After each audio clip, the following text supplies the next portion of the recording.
Crown family, hey Crown besties, welcome back to the Crown Room, the room where it's all about what it's all about. Here we talk about navigating all aspects of life while keeping the faith, okay?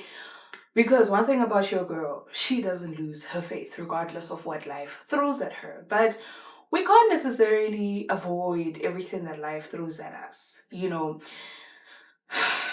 I think that's what I want to talk about today because your girl is tired, but the show has to go on. The show has to go on, and that's another aspect that I would like us to dive into a bit just to wrap the theme of the month up. We've spoken about resetting. June, as if we're starting a year over, we've spoken about pursuing, resetting goals, reframing our minds. But there's another aspect that I think we should talk about burnout, exhaustion, overstimulation, overwhelmed, overstretched, overpoured, outpoured. Any word you can substitute that with because we've spoken about how we reframe our goals and what it essentially should look like when we're now then resetting our year with the great reset that comes with June.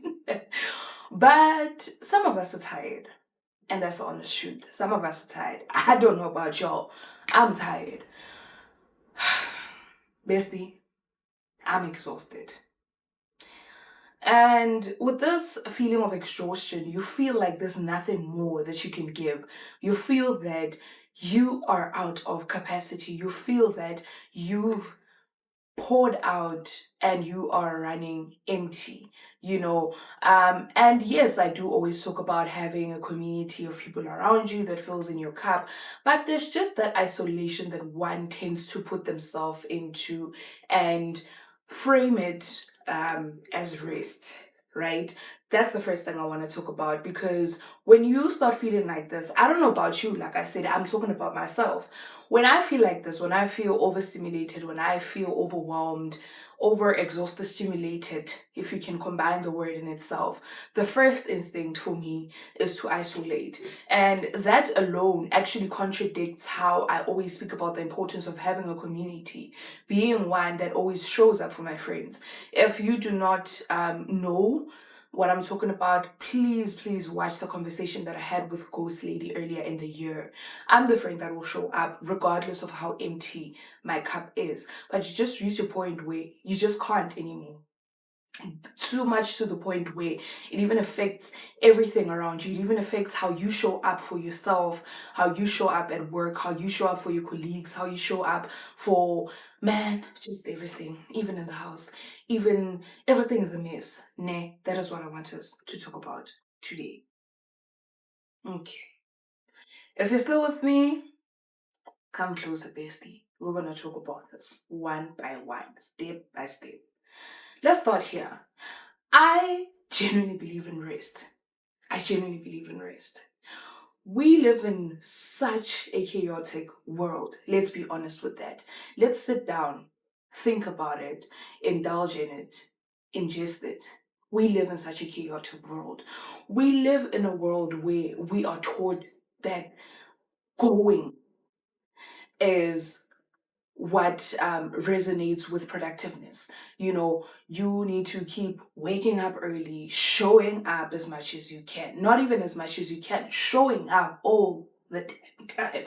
Excuse my French. Showing up all the time, waking up early, being consistent, showing so much to the point where we even forget that we're human. That you end up feeling like a zombie. You end up feeling like a robot. And man, let's be honest about it. You become numb, that nothing even bothers you anymore. Sometimes I even say to myself, I feel like I'm on, what's the word? Natural ashwagandha. I genuinely start feeling like I'm on natural ashwagandha, like nothing matters anymore. I don't care anymore. I become so disconnected. There's another side of people that becomes overconsumed that they don't even realize that it's even affecting your mental health. It's even affecting the way you communicate or interact with people. Like, you just want to get there. You get there because you have to be there, but you don't necessarily want to be there. And I think that's the part where our bodies, our emotions, our feelings are communicating something that our mouths haven't even opened up yet. You know, your nervous system is communicating with you, but you are too consumed to the point where you even don't even have time to listen to your nervous system. You don't even have time for your nervous system to feel regulated. If you push yourself to such a point, I genuinely think taking a break is necessary. The world won't stop in your account. The carousel will keep turning. So, would you rather keep on turning with the carousel and lose yourself? Or would you rather just take a step back and try to navigate it better? Well, I choose option B. I don't know about you. But then there comes the guilt of you just choosing to rest, you just choosing not to be productive just for a day, just for a week. And this guilt sneaks up on you that you're actually supposed to be doing something, but you're not actually doing something. Now, this is where we need to distinctify when you actually need isolation just to fill your cup up and go, regulate your nervous system and go, or it's just isolation because you are avoiding taking accountability for the things that you are responsible for. What do I mean with this? Sometimes we say we want to rest, and it's not out of you actually wanting to regulate your nervous system, but you rest out of fear. You rest out of protecting yourself, and you start using this word that you need to rest, you need to rest, you need to rest, that you loosely use it, that you abuse it. And take it from me, I've been on both sides of the world. I've taken social media breaks. I talk about this all the time. It should be on the tablet of our minds at this point. I've taken social media breaks, I've taken breaks, I've disappeared, right? Ample times. If you know me, you know the beginning of the year, the middle of the year, towards the end of the year as well, I take breaks.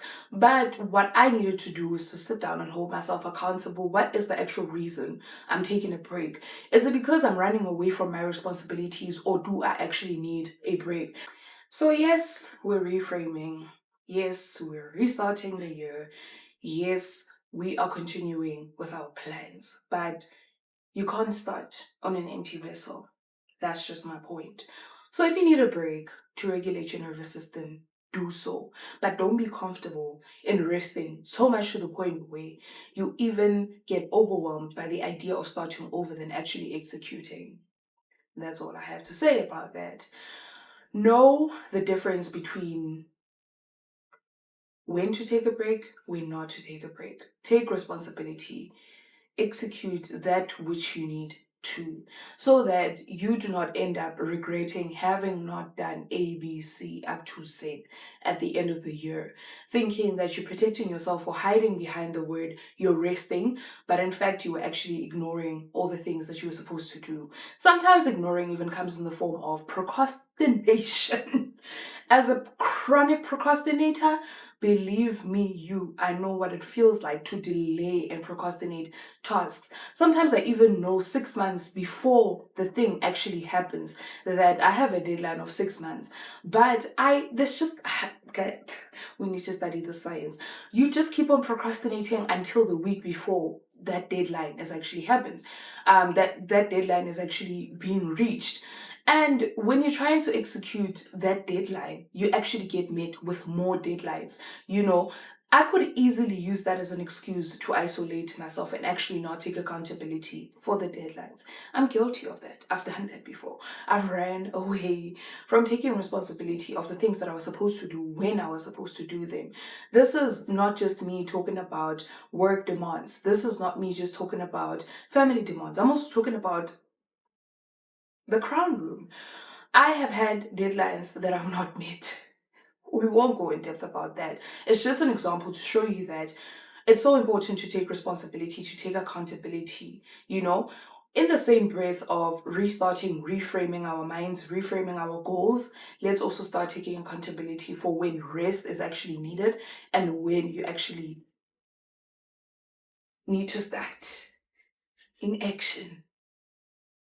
Resting yep aside, let's bring another chat in the room. Now, for disclaimer purposes, I am not a medical professional. Whatever I say is not a diagnosis, it's just an opinion and expression of what I've experienced. I feel like another term we can closely relate to that I've discovered not so long ago is functional freeze. Exactly what it is. Functional freeze. Hey, Munne, like sometimes you just have these million things to do. Besides procrastinating, sometimes the reasons behind our procrastination is the functional freeze that we experience. Have you ever sat on your desk, put on your laptop, and never did anything and just closed it? Have you ever opened your phone, scrolled twice, and just put it down? Have you ever stood up, wanting to do something, then you just sit down? Hmm? Have you ever had an overwhelming feeling in the middle of a Sunday evening where you want to put your life together in a day? My dear, functional freeze. You have all of these things that you want to do, that you want to execute, but you just cannot bring yourself to do it. Sometimes we mask it as laziness. Sometimes we mask it as lack of ambition. But because I've experienced it, it's okay. Maybe it's a mental thing, but there's also something that is called functional freeze, right? So in the midst of us wanting to know when to rest, when not to rest, you get crept up on by functional freeze. Functional freeze is a thing, and I need you to acknowledge that. I need you to look on that. I need you to read into it so that you're able to label your behavior, so that you're able to label your thoughts, your thinking patterns, why you actually cannot execute. We're not discovering these words to loosely use them the same way we loosely use other psychological words like depression, anxiety, and what so not. I feel like having these terms describe what we are going through helps us actually get out of that. I do not know the 7 steps on how to stop functional freeze or get out of functional freeze. I just know when I'm experiencing a certain thing, I'm actually going through a functional freeze. Can you imagine, as a human being, how many roles you take in a day? You are that friend that someone calls in an emergency when they need to pick their nail polish color. You are that friend that someone needs to call when their laptop is stuck. I'm speaking from experience. You are that, in my profession, I'm a lecturer. You are that lecturer that needs to show up for 1,000 students that is there to learn and prepare for exams or assignments, whatever the case may be. Yet again, you are that colleague that needs to show up for when someone needs information on something or help with navigating a certain system and what so not. At the end of the day, you need to show up for yourself as well. And when you sit back or when you step outside of it, you actually analyze that you're taking so many roles in a day and sometimes it becomes overwhelming and you want to do all of them, but you just can't bring yourself to it. And what do? You choose to cover yourself with your blankets because that's what I do. I cover myself with my blankets because I'm experiencing a functional freeze. I know that I have to submit this at work. I know that I have to submit this for the students. I know that I have to post clips for the crown room, not the clown room. The clown room is crazy. No, this is the crown room, baby. Let's get it right. Sometimes you just have that functional freeze and it becomes an excuse. It sounds like an excuse to everyone that is around you who sees you. But, man, just stay true to yourself. Know yourself. No one else will know you better than you. And that is the honest truth. No one will ever be able to catch up with whatever it is that you're going through. Only you understand and know the depth. You will explain yourself till umhlaba uphele, till uJesu ebuya.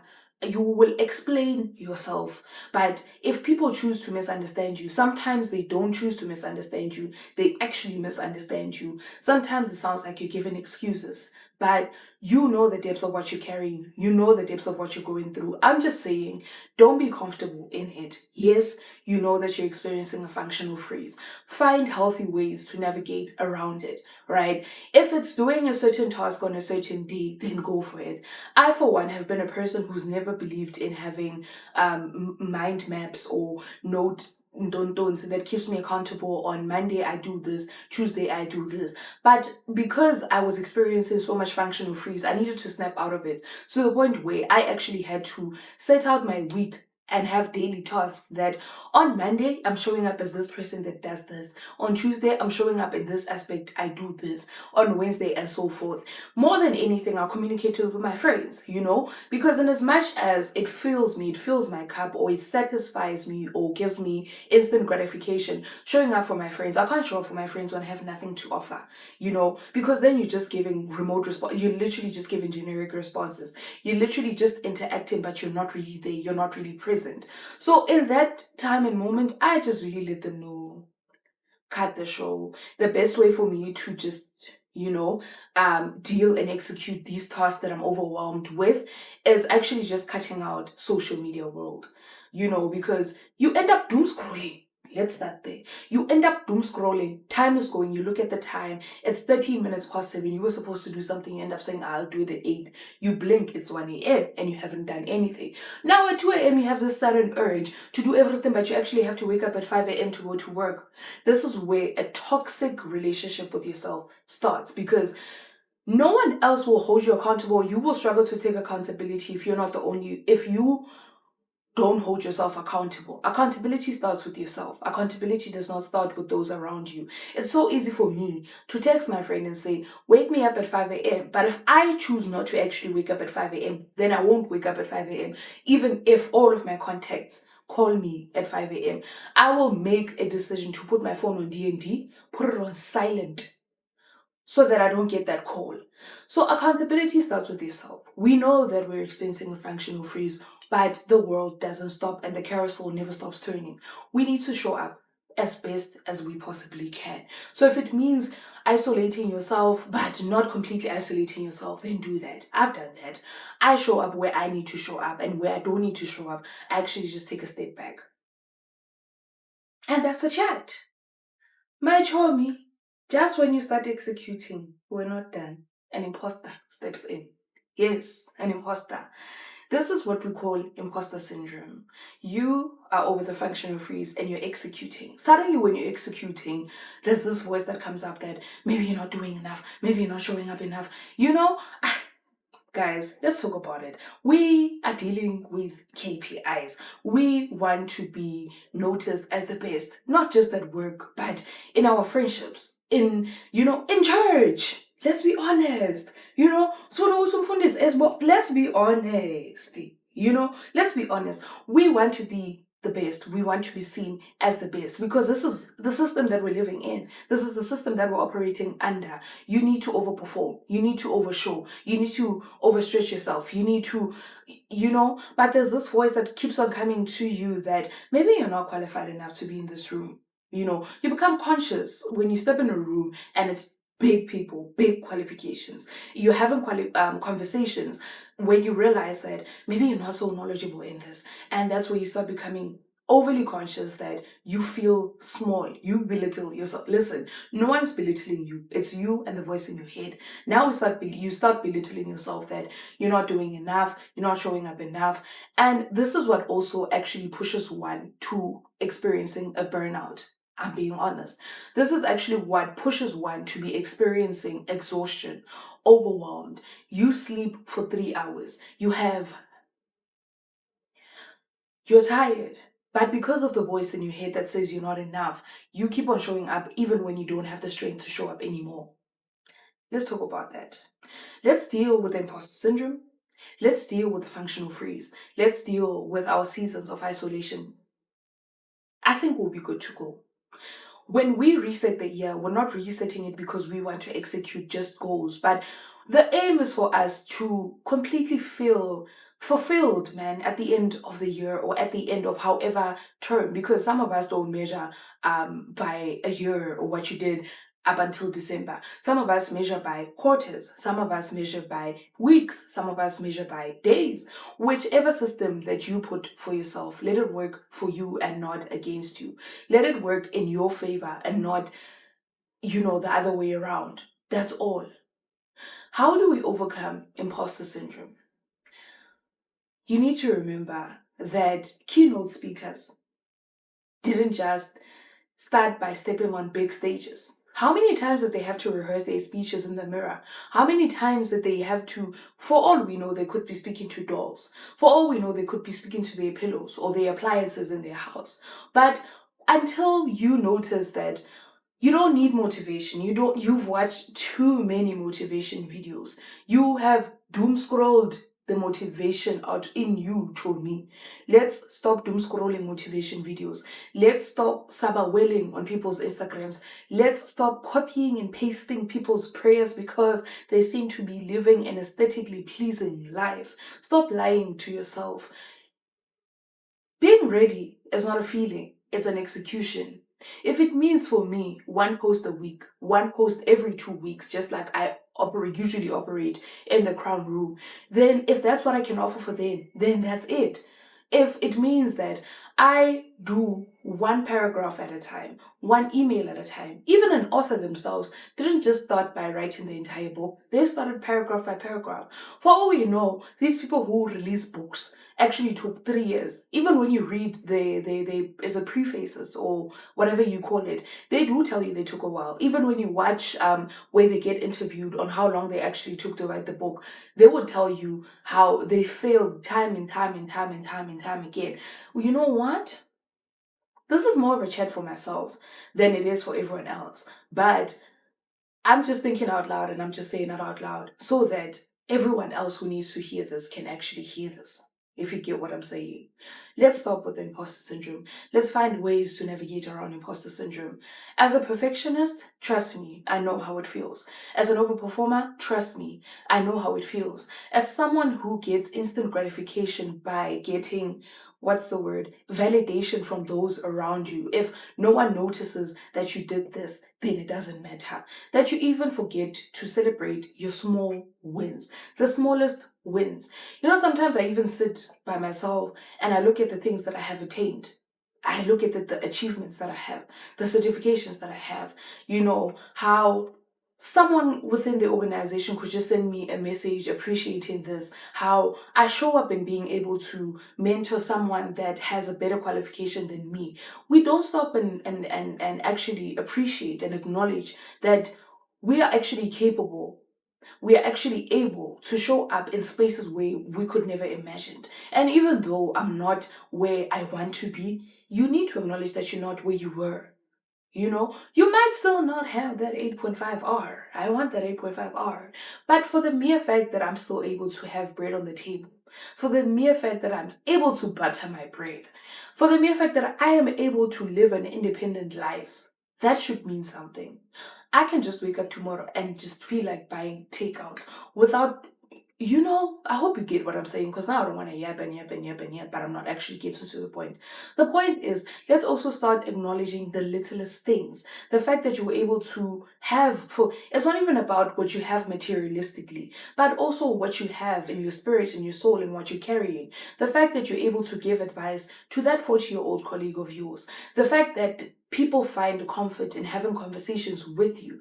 Sometimes, yes, it can get overwhelming because some of us, we sponge off of people's problems and whatnot. But if you're able to navigate that, people actually leave feeling lighter because you just step in the room and you bring brightness. How about we start walking in that? Humbly so, not even arrogant, not even with a big head about it that when you're not there, no one in. No. Acknowledge the presence that you bring in the room. Acknowledge that when you step in the room, your presence is felt. How about we start being confident in ourselves, with what we bring to the table? If it's just a mere matric certificate, then it's just a mere matric certificate, but it's able to do wonders for you. So it's not about your qualification. It's not about, yeah, well, maybe I'm not going to lie. Sometimes finances do help, but that's not the point. The point is what you radiate and what you carry, and that your light radiates so much to the point where, sometimes it attracts bad energy because people try to smear campaign you. That's not the point though. The mere fact that you're able to acknowledge that even when people try to demolish your character, you still have that light in you and it still radiates. Let me not get preachy. Let's wrap this up, my chomie. Maybe you've been calling yourself lazy, but maybe you're just overwhelmed. Maybe you've actually been hiding when you actually need to be executing. Maybe you're too afraid to start. But how about starting imperfectly? Whatever season you're in, be gentle to yourself. Be self aware. Self awareness isn't self criticism, and that's the difference. Be self aware about where you are. Meet yourself where you are so that God as well can meet you where you are. And that's what I always say. Being honest to where you are, being honest to what you cannot do, what you're able to do, the world won't stop on your account. If it means you take a break, bounce back. If it means that you execute imperfectly, show up, wake up. Start with that little activity until you get to where you want to or where you envision yourself to be. I think the biggest question that we ask, or we should rather ask ourselves today, is whatever time you view this video, is if fear wasn't in the way, what would you actually be doing right now?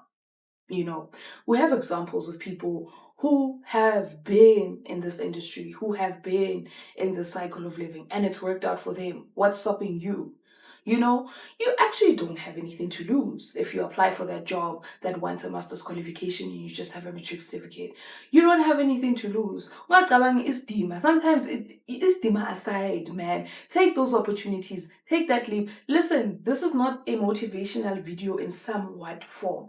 This is me being as honest as possible. If I attend that interview and I don't get the job, what did I lose?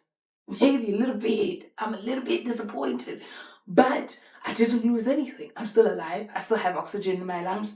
I can wake up and apply again tomorrow, go to another interview, perfect my interview skills until I actually step in the rooms that were ordained for me. Some things are just stepping stones that actually gets us to where we actually deserve to be. Sometimes we need to look at it like that. And if you've reached this far into today's Yapathon, thank you so much for tuning in. I hope you share this with someone who might need to hear it. Please don't forget to comment, like, subscribe, share with those you love and those who love those they love. That is it from me. Kima Sexy Kalivito, and I will see you guys in the next episode.